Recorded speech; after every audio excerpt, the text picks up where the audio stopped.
ആകാശവാണി. നമസ്കാരം. പ്രത്യേക വാർത്താ ബുള്ളറ്റിൻ വായിക്കുന്നത് ഹരിഷ്ണ. യുക്രൈനിലെത്തിയ പ്രധാനമന്ത്രി നരേന്ദ്രമോദി പ്രസിഡന്റ് വൊളോഡിമിർ സെലൻസ്കിയുമായി കൂടിക്കാഴ്ച നടത്തി. വ്യാപാര ബന്ധം, കൃഷി, പ്രതിരോധം, ആരോഗ്യം, വിദ്യാഭ്യാസം തുടങ്ങി വിവിധ മേഖലകളിലെ സഹകരണം സംബന്ധിച്ച ചർച്ചകൾ നടന്നു. പോളണ്ട് സന്ദർശനം പൂർത്തിയാക്കി യുക്രൈനിലെത്തിയ പ്രധാനമന്ത്രി നരേന്ദ്രമോദിക്ക് ഊഷ്മള വരവേൽപ്പാണ് ലഭിച്ചത്. രാജ്യത്തുടനീളമുള്ള സ്കൂൾ വിദ്യാർത്ഥികളുടെ ക്ഷേമവും സുരക്ഷയും ഉറപ്പാക്കുന്നതിനുള്ള 2021 മാർഗനിർദ്ദേശങ്ങൾ നടപ്പാക്കാൻ സംസ്ഥാനങ്ങൾക്കും കേന്ദ്രഭരണ പ്രദേശങ്ങൾക്കും നിർദ്ദേശം നൽകി കേന്ദ്ര വിദ്യാഭ്യാസ മന്ത്രാലയം. സർക്കാർ എയ്ഡഡ് സ്വകാര്യ കോളേജുകളിൽ പഠിക്കുന്ന കുട്ടികളുടെ സുരക്ഷയിൽ സ്കൂൾ മാനേജ്മെന്റിന്റെ ഉത്തരവാദിത്തം ഉറപ്പാക്കുന്ന വ്യവസ്ഥകൾ ഉൾപ്പെടെയാണ് മാർഗനിർദ്ദേശം. കോടതി നടപടികൾ വേഗത്തിലാക്കുന്നതിന് ബഹുമുഖമായ ഇടപെടലുകൾ ആവശ്യമാണെന്ന് മുഖ്യമന്ത്രി പിണറായി വിജയൻ. കോടതി നടപടികൾ വൈകുന്നത് ഏതെങ്കിലും വകുപ്പ് കാരണമല്ലെന്നും കോടതികളിൽ മതിയായ സൗകര്യമില്ലായ്മയും വിവിധ വകുപ്പുകളുടെ ഏകോപനമില്ലായ്മയുമാണ് ഇതിന് പിന്നിലെന്നും മുഖ്യമന്ത്രി പറഞ്ഞു. കോടതികളുടെ കാര്യക്ഷമമായ പ്രവർത്തനങ്ങൾക്ക് ഭൗതിക സാഹചര്യം വർദ്ധിക്കേണ്ടതുണ്ടെന്നും മുഖ്യമന്ത്രി കണ്ണൂരിൽ പറഞ്ഞു. തദ്ദേശ സ്വയംഭരണ സ്ഥാപനങ്ങളിൽ സമയബന്ധിതമായി ഫയലുകൾ തീർപ്പാക്കുന്നതിനുള്ള നടപടി സ്വീകരിക്കുമെന്ന് മന്ത്രി എം പി രാജേഷ്. തീർപ്പാകാതെ കിടക്കുന്നതും നിയമപരമായി തീർപ്പാക്കാൻ ആവുന്നതുമായ ഫയലുകളിൽ വേഗത്തിൽ തീർപ്പ് കൽപ്പിക്കുന്നതിനാണ് ജില്ലാതലത്തിൽ തദ്ദേശ അദാലത്തുകൾ നടത്തുന്നതെന്നും കൊല്ലം ജില്ലാതല അദാലത്ത് ഉദ്ഘാടനം ചെയ്യവേ മന്ത്രി പറഞ്ഞു. തദ്ദേശ സ്വയംഭരണ സ്ഥാപനങ്ങളുമായി ബന്ധപ്പെട്ട പരാതികൾ തീർപ്പാക്കുന്നതിനുള്ള ജില്ലാതല തദ്ദേശ അദാലത്ത് നാളെ കോട്ടയത്ത് നടക്കും. രാവിലെ 8:30 മുതൽ കോട്ടയം അതിരമ്പുഴ സെന്റ് മേരീസ് പള്ളി പാരിഷ് ഹാളിലാണ് അദാലത്ത്. ഓണത്തിന് മുമ്പ് 1000 കെ സ്റ്റോറുകൾ തുറക്കുകയാണ് ലക്ഷ്യമെന്ന് ഭക്ഷ്യമന്ത്രി GR അനിൽ. തിരുവനന്തപുരം നെടുമങ്ങാട് താലൂക്കിലെ മുക്കോലയ്ക്കലും വേങ്കോടും കെ സ്റ്റോർ ഉദ്ഘാടനം നിർവഹിച്ച് സംസാരിക്കുകയായിരുന്നു മന്ത്രി. ഹേമ കമ്മിറ്റി റിപ്പോർട്ടിനെ സ്വാഗതം ചെയ്യുന്നതായും റിപ്പോർട്ടിലെ ശുപാർശകൾ സർക്കാർ നടപ്പാക്കണമെന്നും താരസംഘടനയായ അമ്മ. റിപ്പോർട്ട് പുറത്തുവരുന്നതിനെ അമ്മ എതിർത്തിട്ടില്ലെന്നും സംഘടനയുടെ ജനറൽ സെക്രട്ടറി സിദ്ദിഖ് കൊച്ചിയിൽ വാർത്താ സമ്മേളനത്തിൽ പറഞ്ഞു.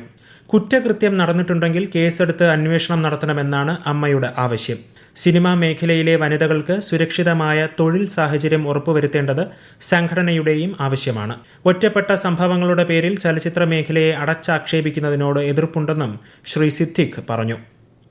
ഹേമ കമ്മിറ്റി റിപ്പോർട്ടിൽ പറയുന്ന കാര്യങ്ങൾ ഒറ്റപ്പെട്ട സംഭവങ്ങളെന്ന് പറഞ്ഞ് ഒഴിഞ്ഞു മാറാൻ സാധിക്കില്ലെന്നും ആരോപണ വിധേയർ അഗ്നിശുദ്ധി വരുത്തണമെന്നും അമ്മ വൈസ് പ്രസിഡന്റും നടനുമായ ജഗദീഷ്. റിപ്പോർട്ടിന്മേൽ സമഗ്ര അന്വേഷണം നടത്തി കുറ്റക്കാരെ ശിക്ഷിക്കാമെന്നും അദ്ദേഹം താരസംഘടനയുടെ യോഗത്തിനു ശേഷം പ്രതികരിച്ചു.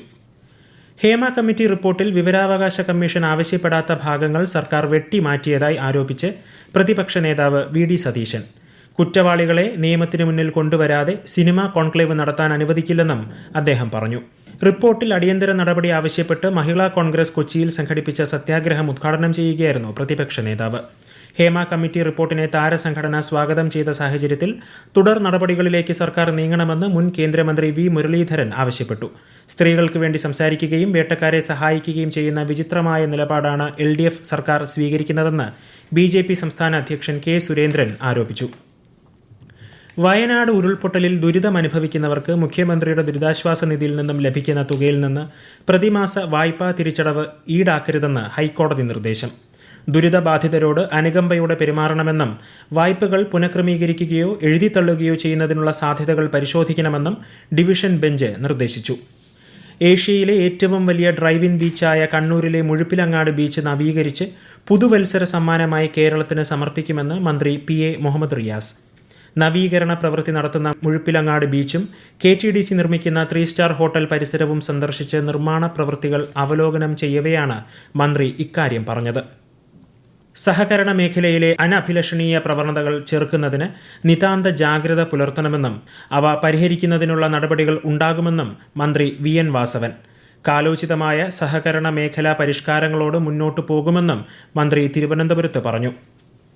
കൊൽക്കത്ത സോൾട്ട് ലേക്ക് സ്റ്റേഡിയത്തിൽ നടക്കുന്ന ഡ്യൂറന്റ് കപ്പ് ക്വാർട്ടർ ഫൈനൽ മത്സരത്തിൽ കേരള ബ്ലാസ്റ്റേഴ്സ് ബംഗളൂരു FCയെ നേരിടുന്നു. ഇന്നത്തെ ആദ്യ ക്വാർട്ടർ മത്സരത്തിൽ Mohun Bagan super giants sudden ഡെത്തിൽ പഞ്ചാബ് FCയെ പരാജയപ്പെടുത്തി. മുണ്ടക്കൈ ചൂരൽമല ഉരുൾപൊട്ടൽ ദുരന്തത്തിൽ ഒറ്റപ്പെട്ടവർക്ക് പുനരധിവാസം മാത്രമല്ല സമയോചിതമായി തൊഴിലും ഉറപ്പാക്കുമെന്ന് റവന്യൂ മന്ത്രി K രാജൻ പറഞ്ഞു. പ്രത്യേക വാർത്താ ബുള്ളറ്റിൻ കഴിഞ്ഞു.